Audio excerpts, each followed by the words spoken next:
Hello everyone, and welcome to part 4 of The Firework Maker's Daughter by Philip Pullman. In part 3 of the story, Lila finds herself in perilous danger, captured by desperate pirates. But can you remember what the captain of these pirates is wearing in his belt? I will remind you at the end of this video.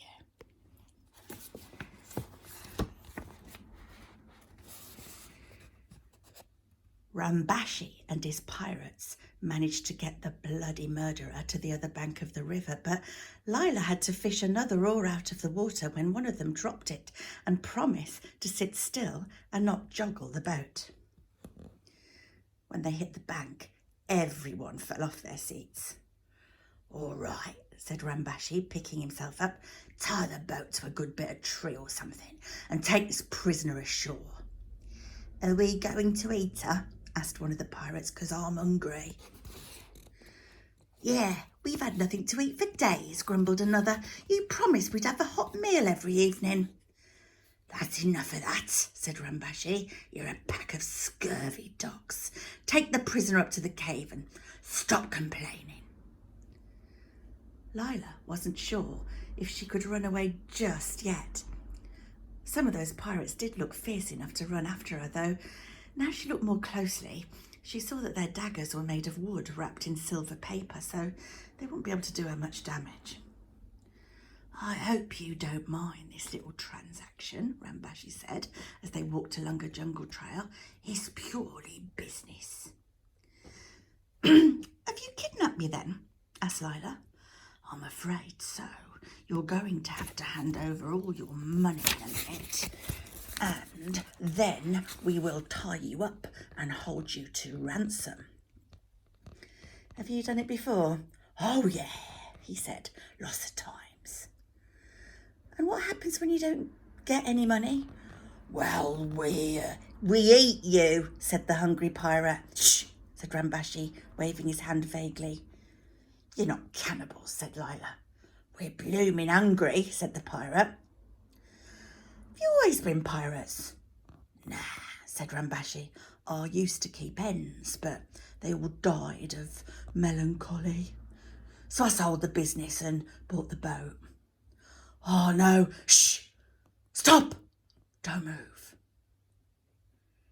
The last pirates in the line, still grumbling, bumped into those in front who stood behind Rambashi, transfixed with fear. For there, on the path ahead of them, was a tiger. It swung its tail lazily from side to side and raised its golden eyes at them, and then opened its mouth and roared so loudly that Lila thought the very earth was shaking. One of the smallest pirates put his hand in hers.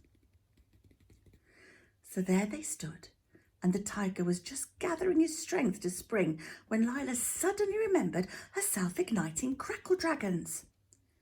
She took her hand back from the small pirate, reached into her bag and took out the 3 that she'd brought with her. "Mind," she said to Rambashi, and pulling the string of the first one, she threw the firework in front of the tiger. The mighty beast had never been so surprised in his life. First one, then another, then yet another crackle dragon snapped and flashed and sparked and leapt at him, and that was too much, and with a whimper, the tiger turned and fled.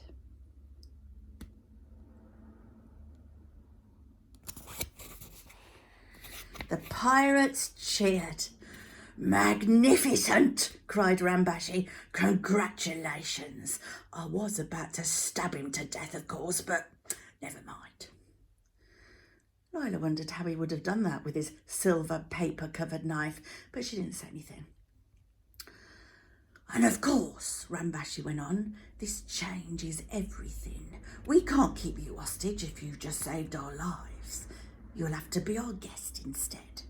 Stay with us overnight, why don't you?" "We've got no food," said someone. "What's she going to eat?" "We'll send Chang out to catch some fish, said Rambashi cheerfully, shaking his head at the protests that arose. No, no, fish is good for you. Go on, Chang, I'll just stand there.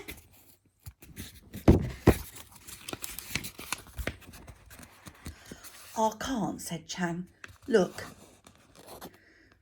They looked back at the riverbank. The bloody murderer was drifting away, with the painter drifting in the water. Oh, who tied it up, said Rambashi. One of the pirates looked down and tried to rub a hole in the ground with his big toe. Said Rambashi. Fine pirates you are. I hope you're ashamed. But never mind, I've got a better idea. Miss, he said to Lila, rubbing his hands. There was a bright gleam in his eye. Can I interest you in a little investment? Well, Lila said, I ought to be getting on. No, really, this is a much better idea than piracy, Rambashi said.